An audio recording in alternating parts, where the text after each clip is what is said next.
Ladies and gentlemen, let me give you a little dose of reality. Hello, everybody. Welcome to Real Talk Rants, where all Dolphin fans can come to get a little dose of reality. Thanks for joining us tonight here or this afternoon on a Saturday afternoon. It's raining cats and dogs here in the Houston, Texans area.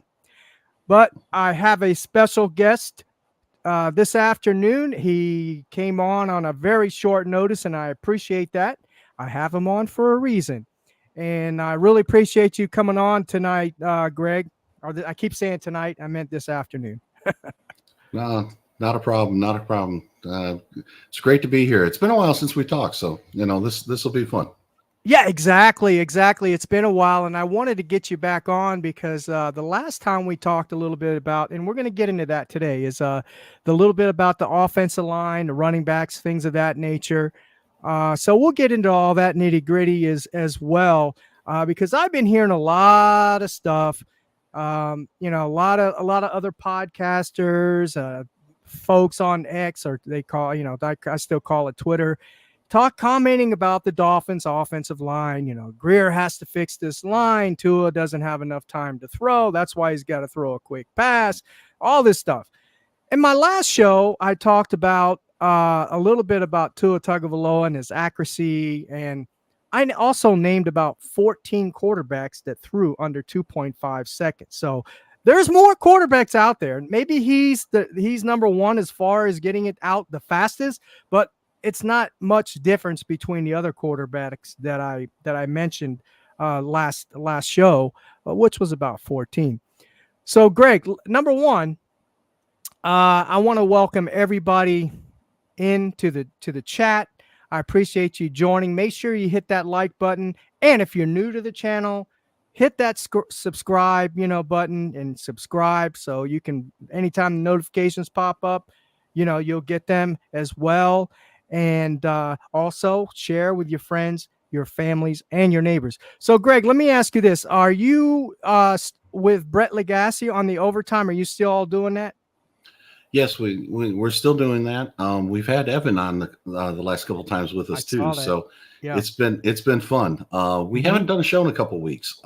Right. Just life has gotten in the way. Let's put it that way. So sure. We're planning on having another one here either Wednesday or Thursday. I think it's going to be Wednesday. We're still working out some of that, but yeah, it's been fun. It's been fun.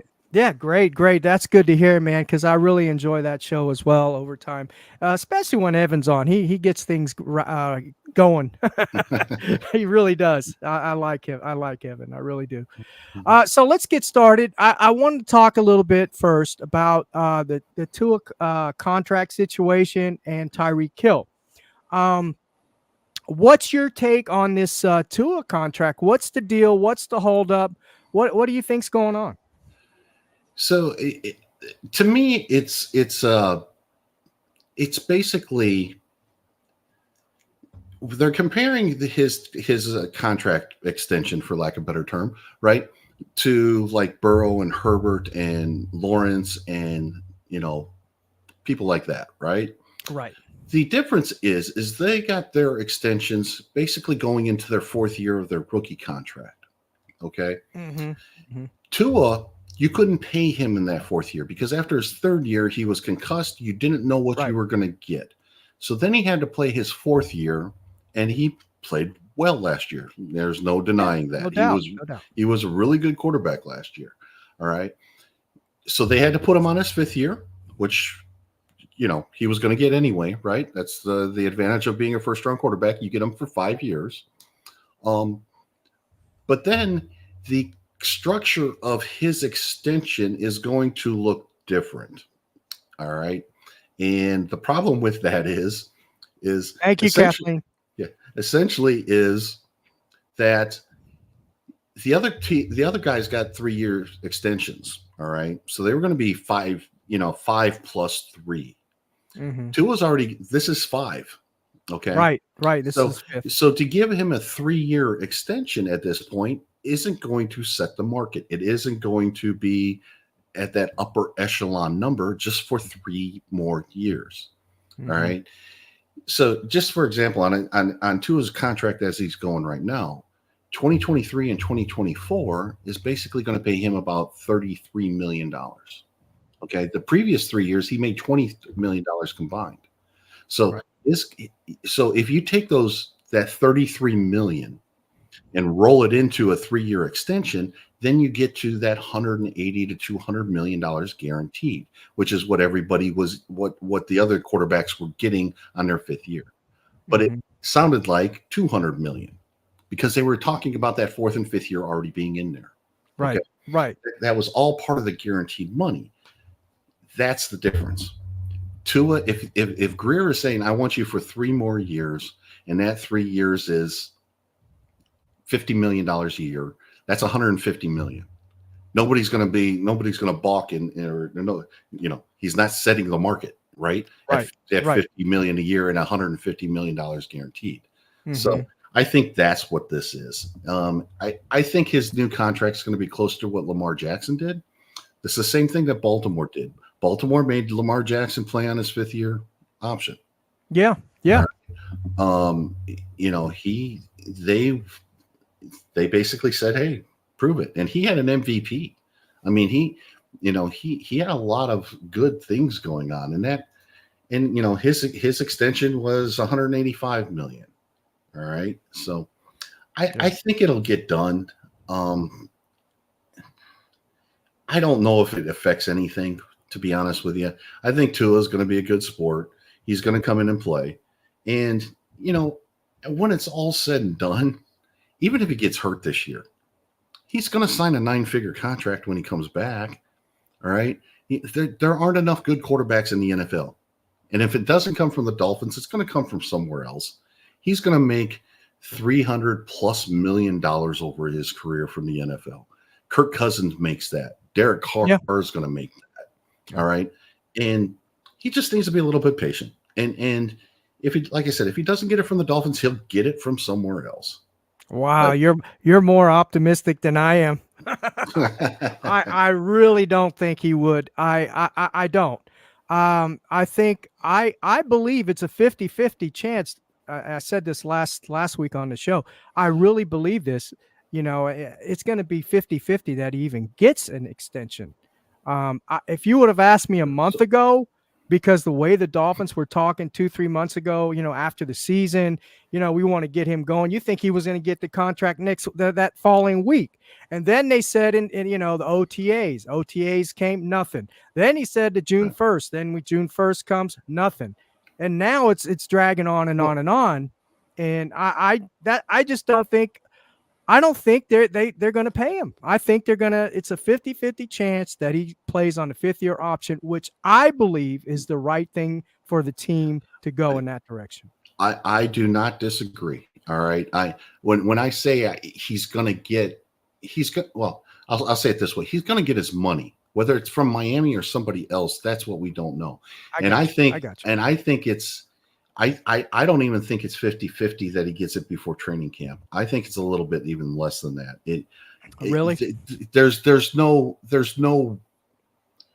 incentive right now to get it done. All right. I mean, it's true. And they don't have to. They don't have to. All right. They don't need the cap space. They don't need anything like that. I just think that if it didn't get done by June 1st, it wasn't going to get done this year. And he might have to play the entire 5th year on, his 5th year option, and it might come back next year. And essentially just waiting helps Tua. So, Tua wants to have 9 figures in his pocket. I want to have 9 figures in my pocket. Who doesn't, right? Yeah. I mean, I don't blame him. Okay. I don't blame him. If I'm him, I would too. And basically I wouldn't want to set the market, but people are, there's people on Twitter or X or whatever you want to call it, saying that the Dolphins have all the leverage. The Dolphins have no leverage. All right.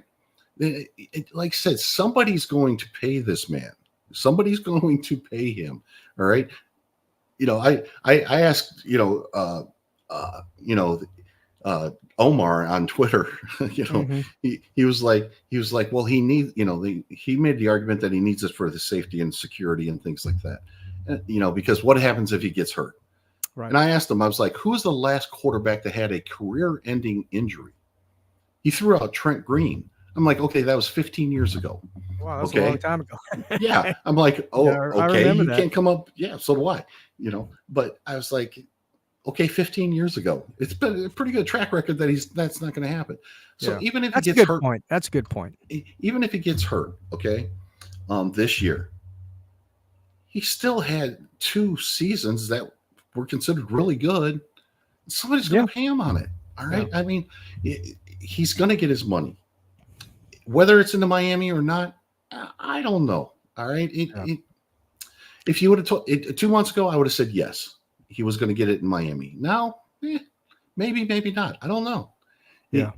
If it was going to get done, it would have got done by now. So I think so. I think he goes into training camp without it. I agree. I think he's on his 5th year. I agree. I think so, because if like you meant that point just now, if he was going to get it, I think it would have been done already. If they were so highly and mighty on him, they would have paid him already. Look, they paid Herbert into his 3rd year. They paid Burrow his 3rd year, right? I mean, there was no question about it. They paid these guys, early, and anyway, that's my 2 cents on that. But I want to thank Raphael for joining.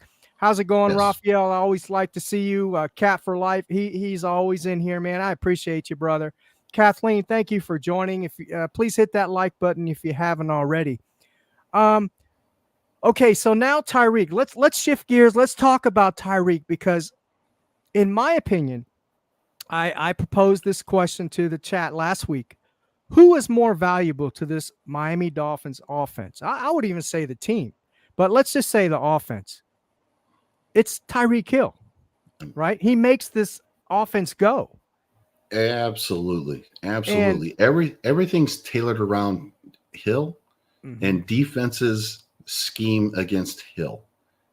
That's who their focus is on. So yeah, no, it's Tyreek Hill's offense. Absolutely. And so here's my question to you, Greg, is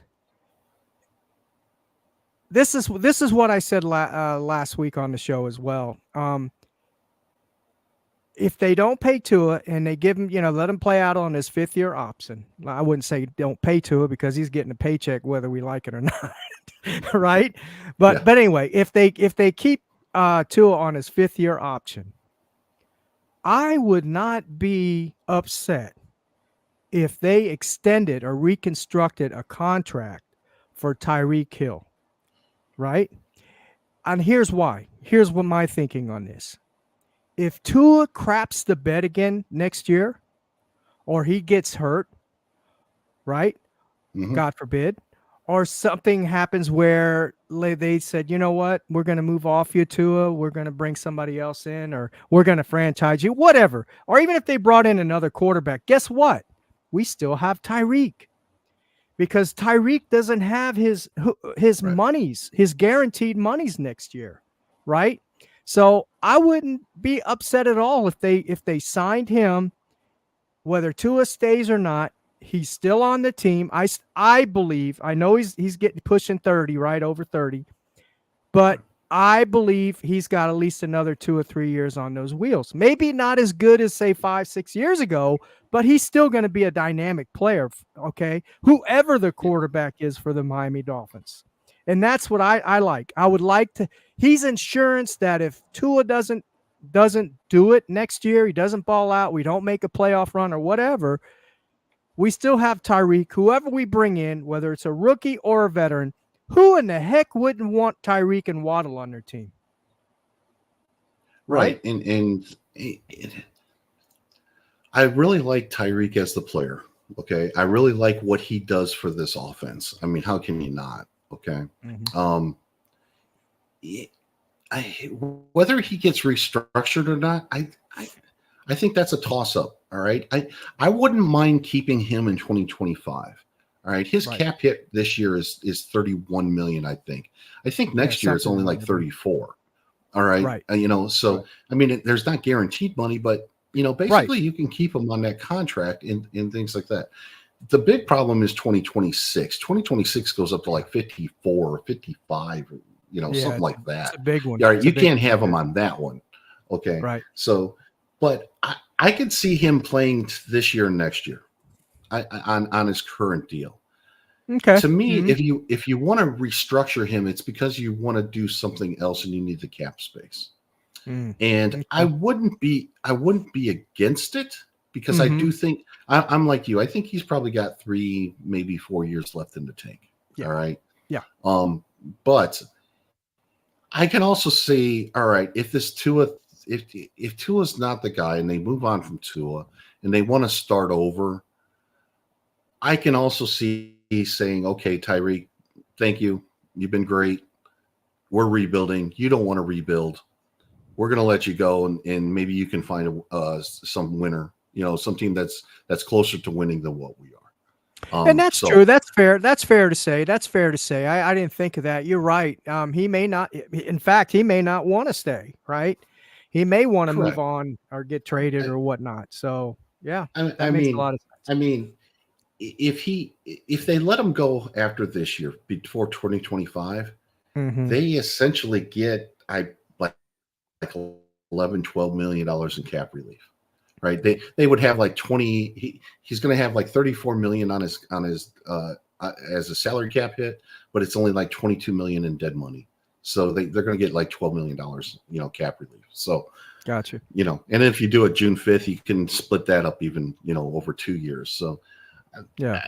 this year's going to be a critical year to make some of these decisions. It's It just is, man. It is. you're talking some high priced people. Armstead is Mm-hmm. another one that you might be letting go of a lot of high priced players and essentially hitting a reset button. There's a Yeah. possibility of that. I agree, and well, Armstead's not going to be here next year. That's for sure. He said he was going to retire. Kendall, I think Oh, it I didn't was hear that. I think he said that, but I know Kendall Lamb said he was going to retire, which he's a backup. He filled in Armstead's shoes. He did an Yep. adequate job, serviceable job, so I can't complain about that. But you're right. You're right, Greg. When it comes to monies, people don't see it now. They may not even see it next year, but 2026, we're going to be strapped. I mean, you know, I don't know if Yeah. Bradley Chubb's going to be here after next year. I don't know if Jalen Ramsey's going to be here until after next year. I don't know if who else. I don't know if Javon Holland even gets a deal done. Right? I mean, he's looking for his bag. I don't know if they're Yeah. going to allow, and then you got Jalen Phillips coming up for his 5th year. Of course, he got hurt last year, and I'm almost, I could say, I'm almost positive that Greer's not going to give him his bag this year. You know, not until No. he may, but not until we see how he comes And back off this injury. And and Chubb, and, and yeah, Chubb and Phillips, and if the 2 rookies that they drafted and play really well, that can influence the yeah, decision as well. I mean, there's a lot of yeah, things going to happen this year that as a fan of the Dolphins, I want them all to be positive. I want everybody to play sure, well. All right, absolutely, but as just as a football fan observing this team, there's going to be a lot of decisions made at the end of this year, and it's going to be really, really interesting to see how this all plays out. And we're not even talking about potential GM changes and coaching changes and things like that. If heaven forbid they don't make the playoffs this year, or they're one and done again, I mean, hmm that's not that's not beyond the scope of what could happen either. We could have a whole new coaching staff here, and and exactly, and exactly. a whole new GM. And if that happens, they can make a lot of determinations saying, yeah, this guy don't fit, that guy don't fit. We got to get rid of him, and there's just no telling what's going to happen. So Yeah. it's the fun of the season. It's the off season. This is why we do this. I love this. This is awesome. This, always trying to predict the future and looking forward and seeing what's going on. And yeah, this is Oh, that's absolutely. what this It's time of fun. year's for.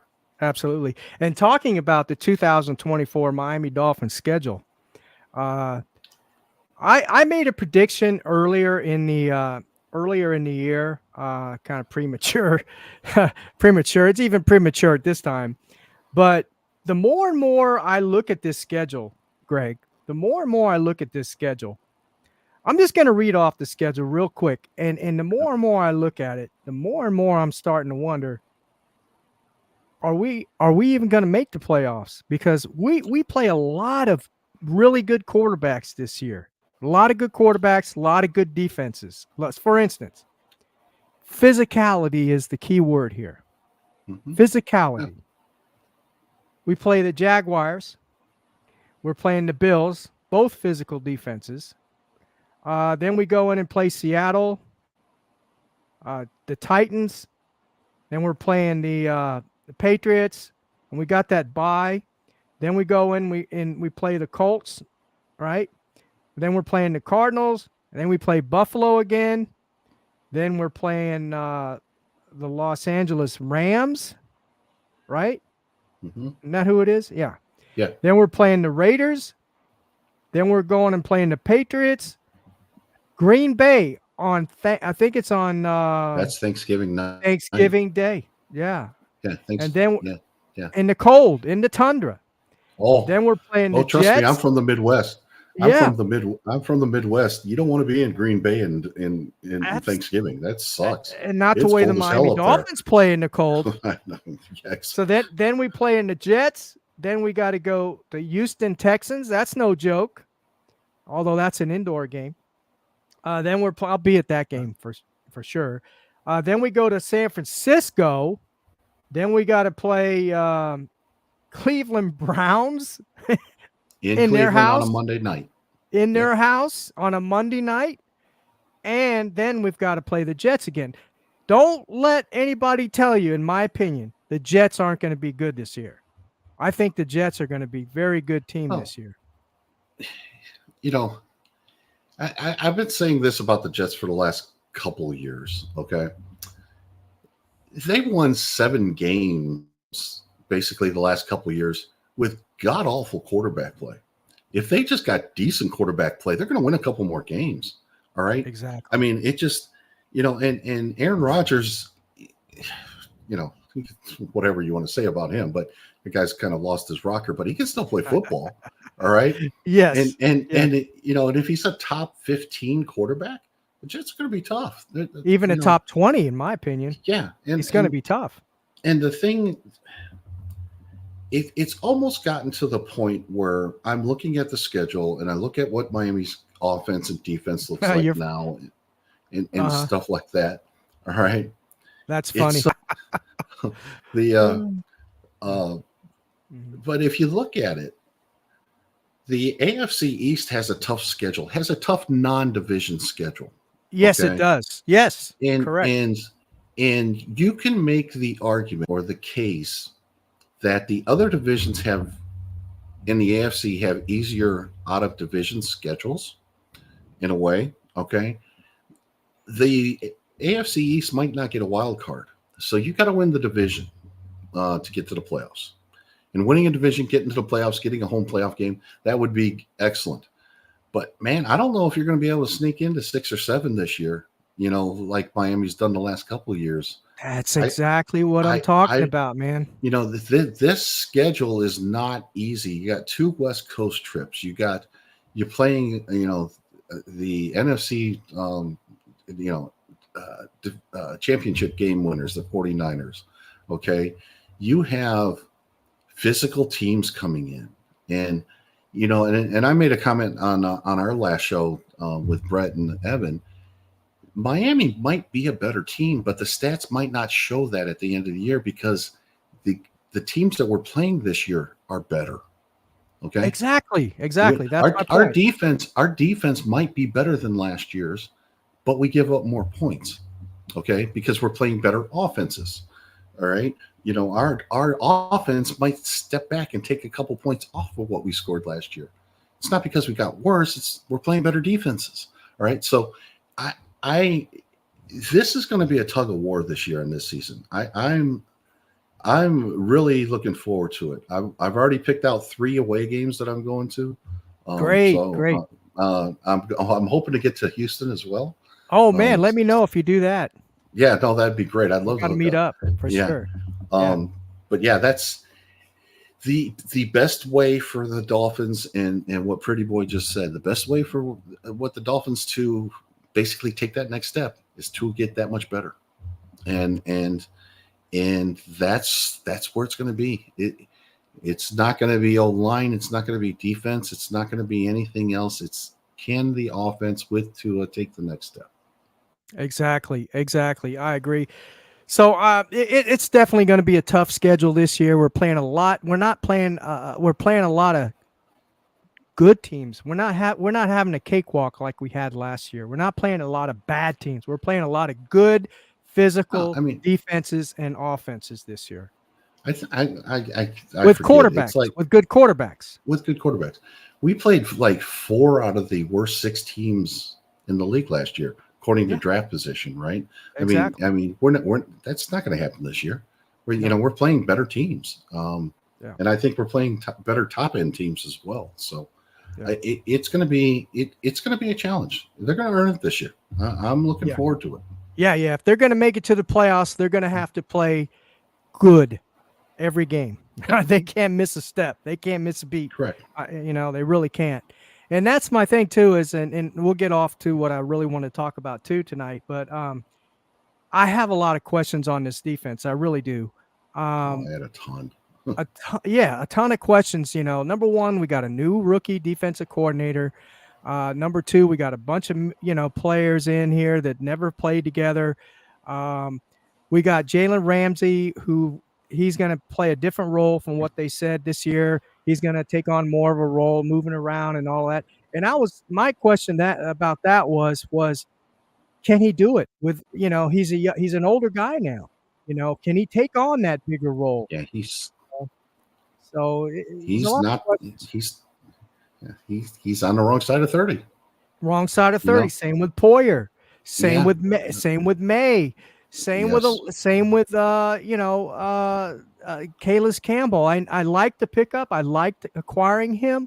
I think he will fill in the shoes somewhat for Christian Wilkins. I'm not going to say he's going to be as good as Christian Wilkins. When I mean good, I mean all around leader. He was always, getting in people's hair, especially Josh Allen's hair. He was just a heck of a player, hustler. He was always hustling. He's a great leader. So we're going to miss him a lot on that defense. But getting to what Purdy Boy said here, a real good question, because it's funny he brought that up, because we're going to talk a little bit about that. He says, guys, do you think McDaniel can make another quarter be like Tua? Well, I would say no, he cannot make another player like Tua, because I don't believe Mike McDaniel made Tua. I don't think he made him. All I think what he did is he revolved the offense and revolved the offense around him to cater to his strengths. So Tua is Tua. He's the same Tua he was maybe 2-3 years ago. The only difference is the scheme.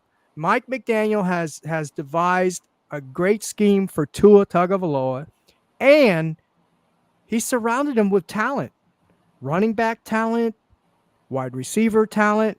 Now we got a tight end. I don't know how much of a difference that's going to make. But here's what I wanted to get to real quick. Greg, did you have a comment you wanted to make? No, I just said that, you're tight end. I don't know how much difference he's going to make. And I was like, just a little bit. Yeah, maybe just a little bit. Because number one, Tua doesn't see him. He doesn't. Well, if you looked at the film, Greg, the all 22 film, I know you probably do. Oh, I do. Did you look at the last the one of the Kansas City game where Tua made 18 critical errors in that game? Oh no, yeah, absolutely. He was. Did you see that? Yeah, no, and I mean, there were guys wide open, tight ends wide open, underneath wide open, and what did he do? He made the wrong decision, went to the guy that was covered, or the guy that it was always Tua. I mean, Tyreek. Or one of the mostly Tyreek was 70-85% of the time. No, it's and if you want to get a more in-depth conversation of that, we're Brett and I are going to talk about that a lot on Wednesday. We're gonna talk about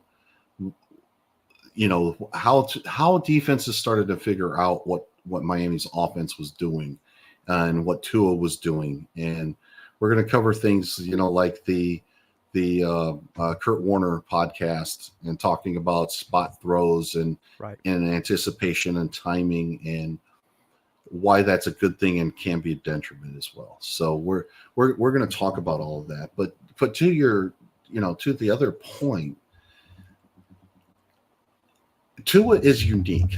Okay, just like, and I'm not putting him in this category, but just like Dan Marino's unique, like Joe Montana was unique, like Drew Brees was unique. Sure. All right, Peyton Manning is. All right, we tend to want to group all these quarterbacks and say, that guy looks like that guy. You know what I mean? And it's just not the case. I mean, if everybody could be Drew Brees, everybody would be Drew Brees. Okay, I mean if you could teach a quarterback to be Drew Brees, you would teach him to do that. All right. Everybody's unique. So you work within your scheme as an offensive coordinator and you build it around the uniqueness of your quarterback.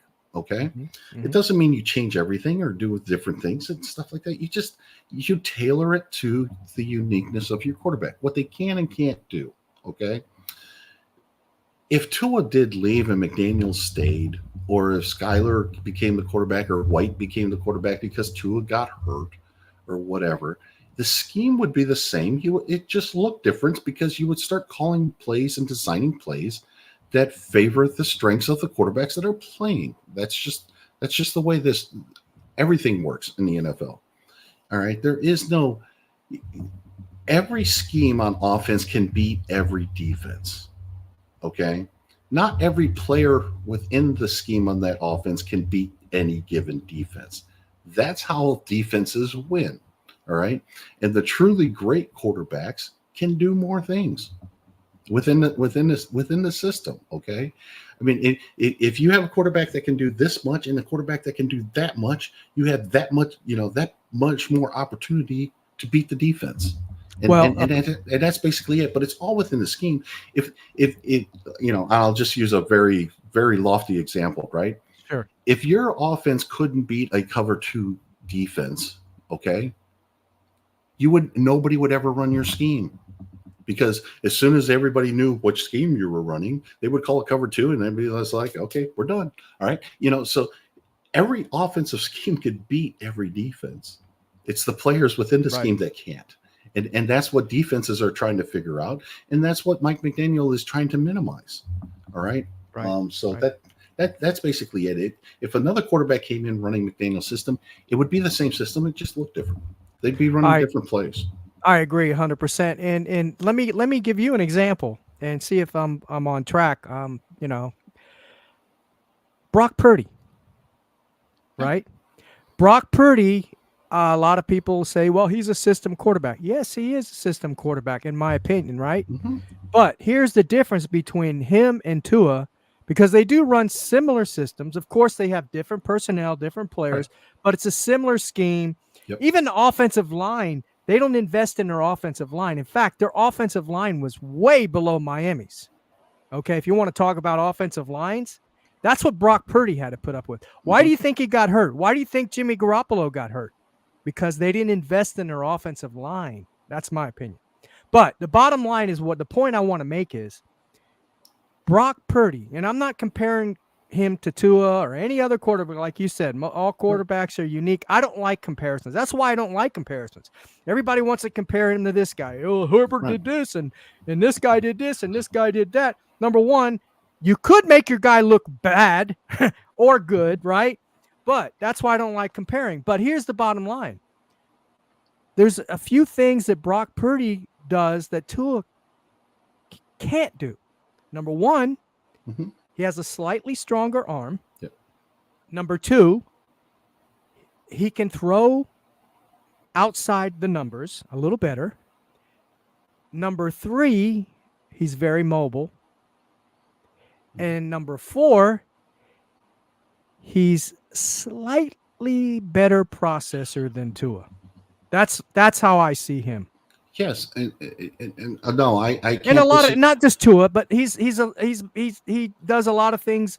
He does a few things better than a lot of quarterbacks, not just Tua. But I'm just using that as an example. And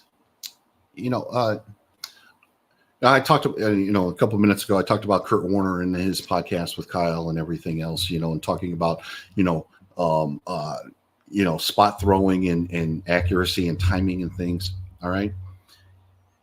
If you just high lofty comparisons, if you compare Miami with Kurt Warner to the greatest show on turf, the St. Louis Rams, all right, based on speed, based on separation, based on hitting spots and knowing your guy's going to be there, all right. Kurt Warner was really good in that offense. Yes. Then he goes to Arizona and he's got Larry Fitzgerald and Anquan Bolden. All right. Those are that's a completely different type of system. All right. At this point. All right. Because those guys aren't the speed guys. All right. They're in and out of breaks and they're physical. Okay. That's San Francisco. Okay. So good point. That's San Francisco. So that's Kurt Warner having to, and he said it on the podcast, having to adjust what he considered open and his mentality as to how to throw the ball to these different sets of receivers. Both groups great in their own way. Don't get me wrong. I mean, it's a crying shame that Torrey Holt's not in the Hall of Fame. Larry Fitzgerald's going to go into the Hall of Fame, and you can argue Anquan Bolden probably could. Okay. Yeah, we had him here in Miami for a little while. Oh yeah, Yeah. So it's just it's different, and the quarterback has to adjust to it. So Brock Purdy is throwing into tighter windows, but he's also getting the benefit of using Christian McCaffrey too and physicality. Okay. Yeah. Because while Miami, when they play defenses, they very seldom see a heavy box because they don't really worry about Mostert and Achane running against them because they want to stop the speedy guys Hill and Waddle. Okay. You can't have a light box when you got Christian McCaffrey in your backfield. Okay. Because Christian McCaffrey will chew your ass up. Excuse my French. Right. I mean, he's one of the top 2 or 3 running backs in the league. Okay. For sure. So you load the box and now all of a sudden you got your big physical wide receivers and Debo and Ayuk, basically one-on-one, and then you got Kittle, who's a matchup nightmare. All right, so it's the same basic structure of an offense. Shanahan, McDaniel, McVay, they all have the same basic structure. You can even throw in Kansas City within that, and sure, right? Sure, they all have that same basic structure, but they all look different because of the strength of the personnel, the strength of the quarterback, and things of that nature.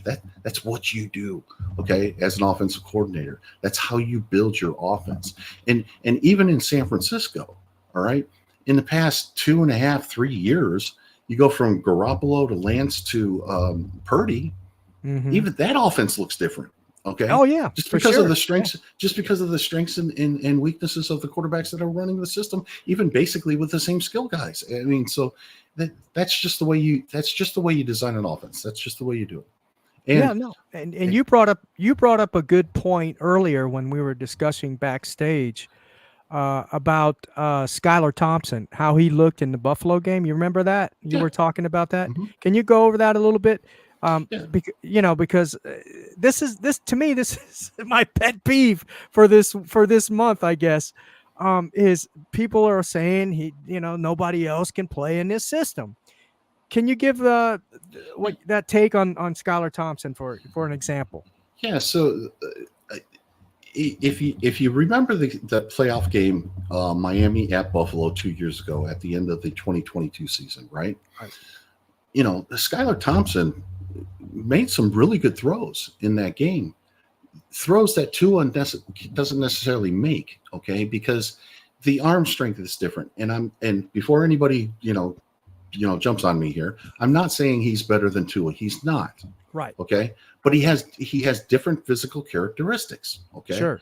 And McDaniel used those. All right. Thompson's not throwing timing routes on slants over the middle of the field. All right. It's not what he does well. But you want to give him a fade, a deep fade on the sideline. You want to do a deep comeback or something like that. He can make that throw, and Tua can't. All right. It's a physical characteristic. And Miami's offense was pretty good in that game. All right. They were very good in that game. They were not bad. Now he had a couple horrible turnovers. Okay. He Because did, it's but Skylar Thompson and he's a rookie. All right. exactly. But he also made a lot of great But he also throws, made some dimes, throws. and they were dropped. And Waddle, early in that game, Waddle dropped that one deep pass, and I was like, "Oh, it's going to be one of those turning games." point, right? But it would have been a turning point. But yeah, no, it is even week to week. All right, in the NFL, your scheme should be adaptable enough for different personnel.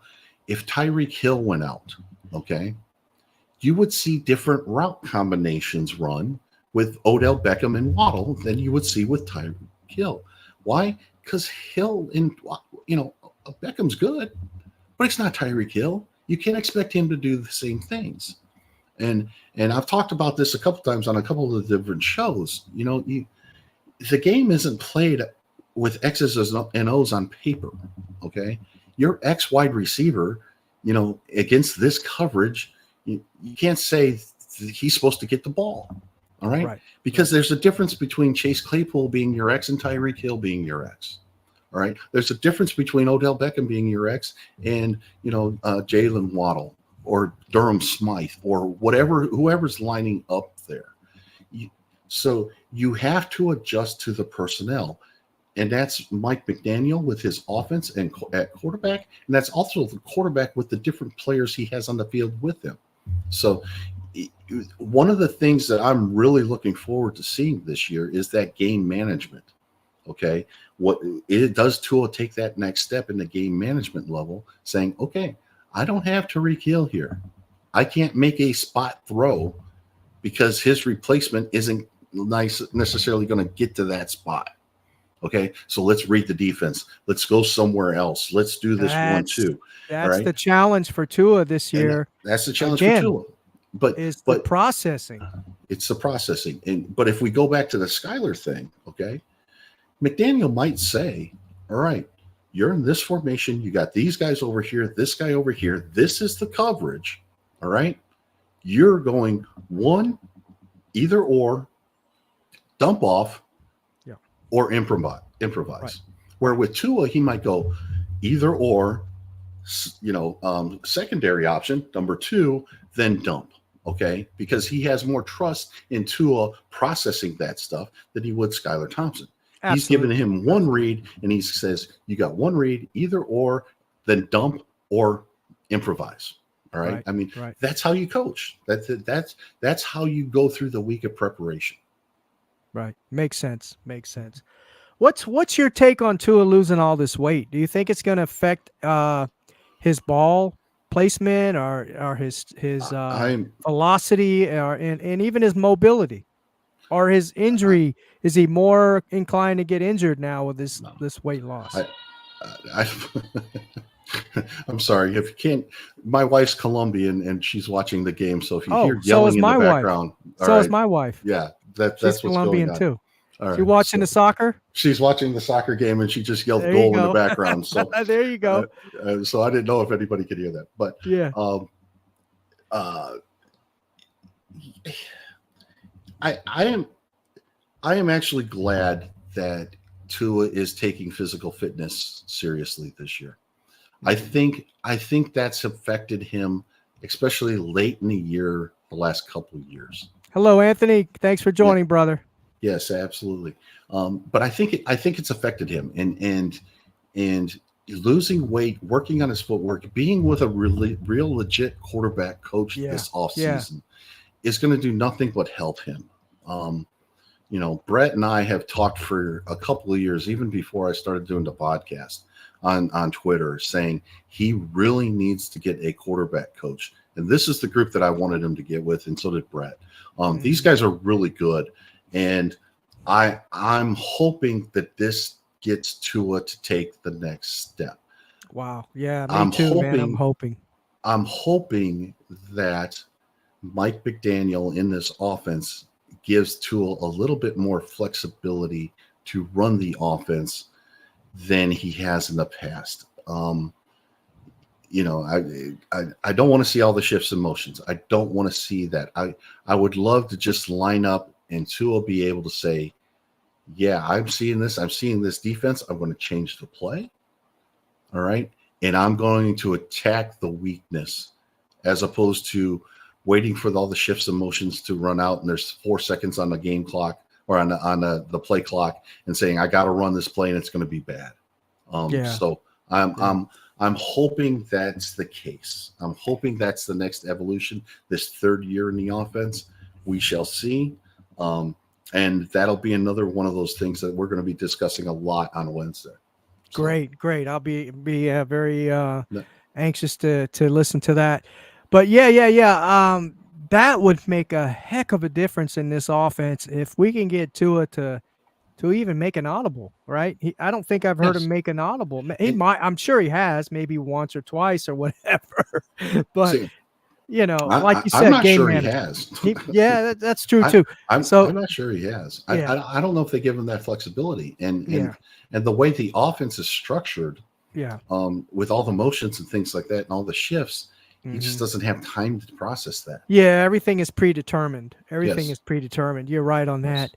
But that would make a hell of a difference. I mean, I hope that McDaniel and Tua can work on that, and he's able to get some audibles in there. I think that would make a big difference, a significant difference. But as far as him losing weight, I'm going to go back to the injury history. Do you think that's going to affect his? You think it might help his mobility, but also on the same token, is he more susceptible to get injured being at a lighter weight, or do you think that's going to help him?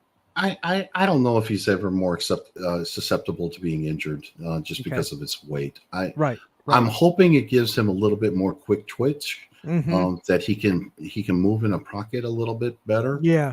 I'm hoping that focusing on his physical fitness gets him to a point where he stays in his fundamentals longer.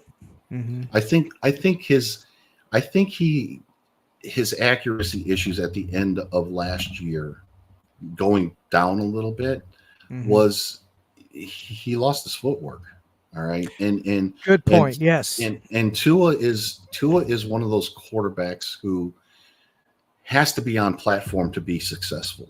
And he doesn't have the Mahomes arm, he can change slots and things like that.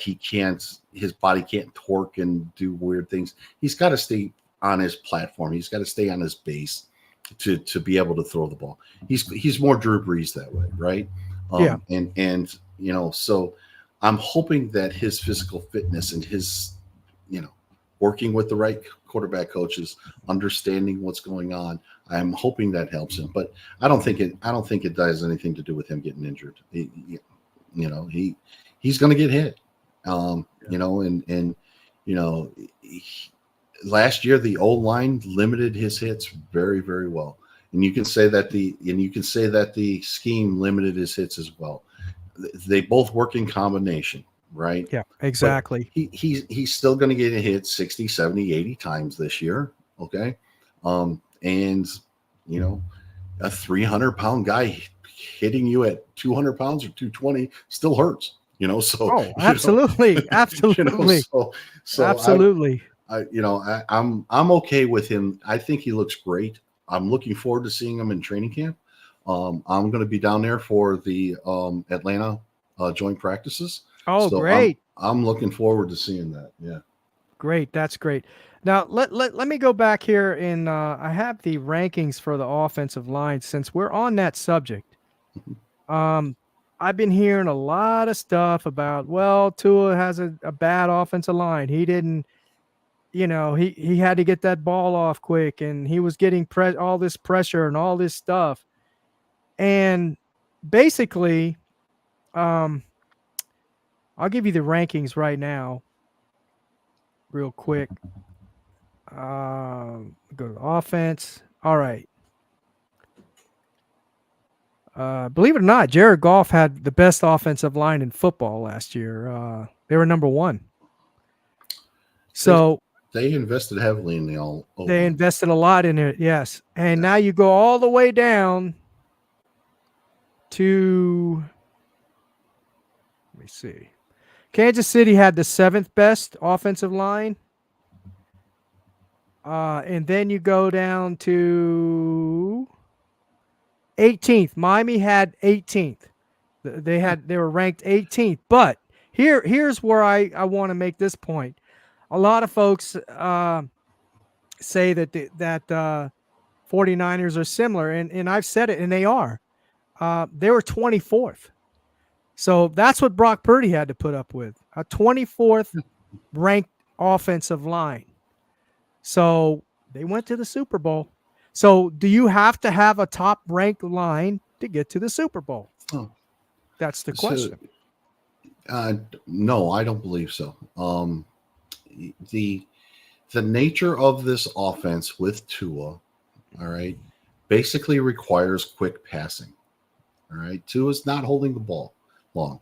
All right, in essence, for pass blocking, you got to get in the way. All right, this isn't a progression-based offense. There are none of those anymore. And if I take a step back and buy a progression-based offense, back in the day, all right, when I coached late 80s, early 90s, okay, you built in progressions. If you started on your right, let's just say, all right, your first pass in the first read was coming out in 2.2 seconds. Your second read was 2.5. Your third read was 2.8, and then 3 seconds, and then maybe 3.2 or whatever it was, right? Right. But you also designed your plays to break open at those times. Because if your third read is getting open at the exact same time as your first read, you're never going to get there, and it allows the defense to adjust. All right, That's not the way progressions work anymore. It's 1-2 improvise. Okay, so the offensive line having to protect is protecting shorter times. And there's a stat that's out there that shows that the majority of pressures on a quarterback come from scheme. Okay. Why is that? Because quarterbacks aren't holding the ball for 3 seconds anymore. All right. None of them do. All right. Half of the league basically got the ball out in, under 2.6 seconds. Yeah. Right? And that's the point I made last show that I had, Greg, is I read it. I know there's more, but there's 14 quarterbacks that were throwing the ball at under 2.5 seconds. Yeah. All right. 14 quarterbacks. Correct. So defensive schemes, creating confusion and getting free rushers are the best way now to get pressure. So essentially, if the O-line knows who to block and they're blocking them or just getting in the way, they're going to keep your quarterback clean for 2.5 seconds. That's what they're trying to do. Okay. Now the offensive line in run blocking. The scheme in the run blocking is Miami faced light boxes, all right, and light defenses. And by light defenses, I'm saying 5-6 DBs a lot of times because defensive coordinators were scared to death of Tyreek Hill and Jalen Waddle. All right. Absolutely. Yeah. So the bigger players were off the field, and there weren't that many players in the box. So when that happens and you decide to run the ball there, it's your big offensive linemen on linebackers, defensive ends, and maybe even DBs at that time. All right. And you just basically run away from the fat guys, which is what they did, right? I mean, yeah. All right. You just kind of shadowed the defensive tackle as a guard, and you're just like, okay, you're not catching Achane. You're not catching Mostert. I mean, that, so you have to think of the offensive line and how it plays. It's not the same thing as the Dallas Cowboys with Emmitt Smith and Larry Allen and all of those guys. That's not the NFL anymore. The NFL's evolved. Yeah, I agree, Greg. I agree. I felt that way. I really did. I thought, well, got to build them trenches and everything. But I think even Tom Brady said it. He said a lot of these quarterbacks aren't doing the, they're not going through a lot of their progressions now. They're throwing that first, second read or whatever. Correct. Because number one, I don't think they're training them that way through college or whatnot. And when they come into the NFL, That's like you explained. That's what they're doing. It's 2.5 second. 1-2 step drop Right. throw. Again, a progression-based passing attack. Basically, you had your play side and you had your backside, and you progressed from your play side to your backside.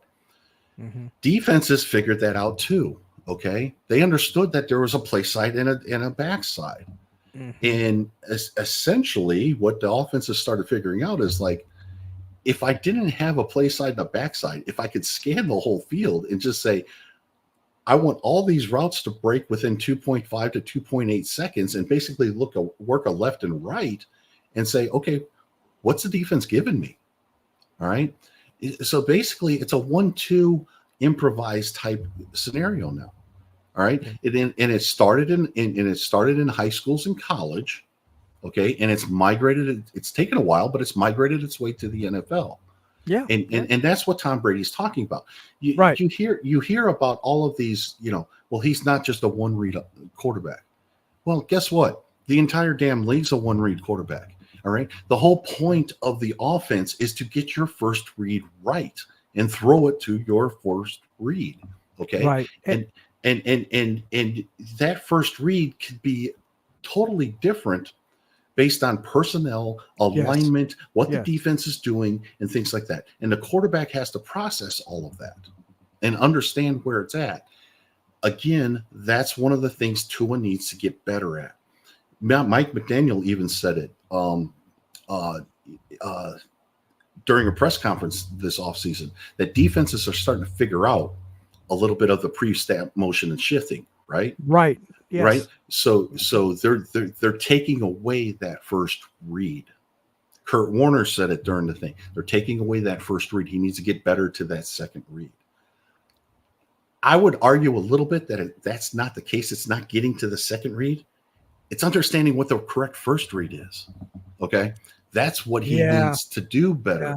All right. Yeah, I saw that as I brought up in that Kansas City game, 18 mistakes in that game. I mean, it was 18 overthrows, underthrows, making the wrong decision, and it's part of that what you're explaining. Let me answer this question real quick. What Purdy Boy said. He said, "Do you guys feel Tua can bring Miami a Super Bowl, or will he always need the high price pieces around him? Does Tua uplift people or need people to uplift him?" I'll let you answer that, Greg. So I'll answer it like this. There's maybe one or two quarterbacks in the league, and one of them is that guy in Kansas City, all right, who can lift people up. And, his wide receivers weren't very good last year, all right? He had Travis Kelce and a bunch of dudes. I mean, essentially that's what he was, and he won a Super Bowl, all right? That said, Tua, with the right pieces around him, right now, I can't say he can. That doesn't mean he can't in the future. Okay. He needs to get better. All right. And it sounds weird saying it, but he led the league in passing last year, and he still left a ton of plays on the field. He did. All right. And it was maddening at times. All right. And if he gets some of those plays back, all right, if he gets some of those plays back, the offense can get elevated, all right, and it can take the next step. And if it takes that next step, then yes, he can do that. He can be a Super Bowl winning. I have a lot of concern about him taking that next step. That's where I am. And back to the contract situation. That's why I'm kind of hesitant about paying him and extending him right now. You got to see it. You got to see it. You got to say this is the guy, and that's kind of where I'm at. Let me read this, Greg. It says, this is from Rashad. Thank you, Rashad, for joining us tonight. I appreciate you, brother. And we accept all opinions here, whether we disagree with them or not. And I hope you feel the same way. He says, I love Greg's responses to the Tua hate. Well, I mean, There's nobody here that hates Tua. I don't hate Tua. I just don't think he's the guy. My opinion. I don't think he's the guy, and he has a lot to improve. We're just talking about it now, and Yeah. Greg was very articulate in explaining that. He's balanced, and he is. And the other guy is a Tua hater for real. He can be unhinged because of Greg. No, I'm not going to be unhinged because Greg is making a lot of sense. He knows what he's talking about, and I respect that knowledge. And just because I don't agree with someone doesn't mean I'm going to get unhedged, or if I agree with someone, right? Either or. I agree with some of the things that Greg's saying, and I disagree. So that's what we do here on Yeah. Real Talk Rants. I respect all opinions. So I appreciate you for joining, Rashad, and I hope you join again, brother. Please hit that like button. Steve, what are your thoughts on my last two comments? Well, let me go back, Anthony, real quick, and I know Greg probably has to go here pretty soon. No, I got a couple. I got some time. I'm just trying to find his last couple comments. So, Greg, this is for you. Greg, that's where I disagree with you. He says, I think the scheme that Andy Reid is running with Mahomes is a progressive-based scheme. Can I make a comment? Yeah, absolutely. Right, and then and if you don't mind, Greg, maybe you can piggyback on that. Honestly, I think that's one of the things that Mahomes struggles with is progressions. I really do. I think he's very good at improvising. I think he's very good. He has a great arm. We know he's very mobile. He can create off script. That's where I think Mahomes makes him elite. Progressions, I don't think he's that good at progressions. That's my opinion. What do you think, Greg? I think he could be good at progressions. I don't see that being a progression-based offense. Essentially what Andy Reid has in Mahomes is he has complete faith in Mahomes to create. And you can even see it with the connections to Travis Kelce. Okay. Mm-hmm. Some of the route combinations that they run make no damn sense. Okay. But he lets Kelce and Mahomes improvise, and they have what all great pairs do. They have the ability to just kind of see things develop, and if it takes a little bit extra time for Mahomes or Kelce to break open, Mahomes has the ability to hold it, drift a little bit, and he has the arm to put it into a spot that not many quarterbacks can. So I don't see the offense as necessarily being progressive, progressions, from one side to the next and things like that. I think Andy Reid is a really, really good Hall of Fame caliber football coach. And I just I think he sees the improvisation that his best two players on offense can do. And he's, go do it. Exactly. Just go out there and play sandlot football. Yeah. Well, in a way, yes. I mean, there's a structure behind it and everything. Don't get me wrong, but essentially, it's like I'm not going to limit you guys and saying you guys got to run this route here. All right, and if you in some of Kelce's podcasts and some of the conversations from Mahomes, you can tell that they're kind of making things up on the fly. All right, sometimes. Exactly. And you can see that, they line up and they're like, hey, there's a hole over here. I'm supposed to run an in, but if I run this out or if I fade it out a little bit, there's a place where he can dump me the ball. And basically they're like, yeah, let's go. Yeah, I agree. Yeah, I agree. Pretty boy. I agree. I would really hate to lose McDaniel because of Tua. I would just I'd hate to lose McDaniel, period. I think he's a really good offensive designer. I think that play designer, that is, I think that he has grown in 2 years. Hopefully he'll grow a little more this year and put it all together. There's a few things I don't like about him. I don't like his, I call him a social worker. But I think he can be a little more firm, a little more strict with his players. Of course, that's my old school, old guy talk, but I like him overall as a coach for Miami. So yeah, definitely wouldn't like to see him. Wouldn't let to see him go, regardless whether it's because of Tua or whoever, whatever. But anyway, Greg, I want to thank you for joining us tonight, man. Coming on here, you took this on short notice, and I appreciate that. And I also want to thank everybody that's in the chat tonight as well. Make sure you hit that like button, because that way you guys will get the notifications again. With that algorithm, it'll pick up those notifications and send them out. And also, it's good for the channel, and it's free. And I do want to make mention that we do have super chats on here. If anybody is so inclined that when they enjoy the content, or just want to support the channel, the Fins Talk Sports Network, not necessarily me, but the Fins Talk Sports Network. Bobby Melendez does a lot of behind the scenes stuff, a lot of hard work putting this together. He is the founder. He's done a great job. I'm starting now to take a little bit maybe of the burden off him by trying to learn how to do this producing and everything. And Rashad, brother, I really do appreciate you for joining. Yes. I hope you join again, man. Appreciate your comments. I really do. Whether we disagree with them or agree with them, it doesn't matter, man. We're here. We're talking to Dolphins. We all want the same thing, right? We want the Miami Dolphins to win, and win a Super Bowl. So we're all here for the same thing, man. Pretty Boy says, I will join your super chats. The super chat tab, I believe it's down below, somewhere below in the comments. You'll see if you want to, donate $1 or whatever it is, the minimal, whatever you want to do. That's up to you, brother. Other than that, everything else, hitting the like button and sharing and subscribing is all free. So we appreciate you joining us, brother. I really do. Again, thank you. Thank you, Greg. And where can they find you again?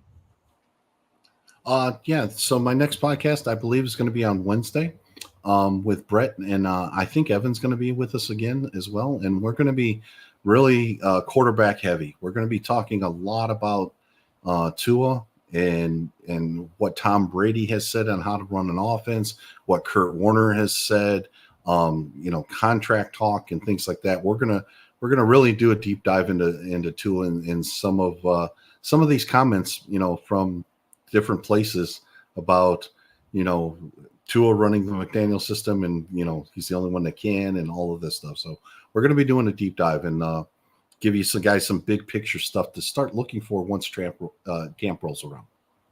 All right, great. Sounds great. Right. I'm looking forward to it. Thanks again, everybody. Until next time, God bless. Miami Dolphins fans, let me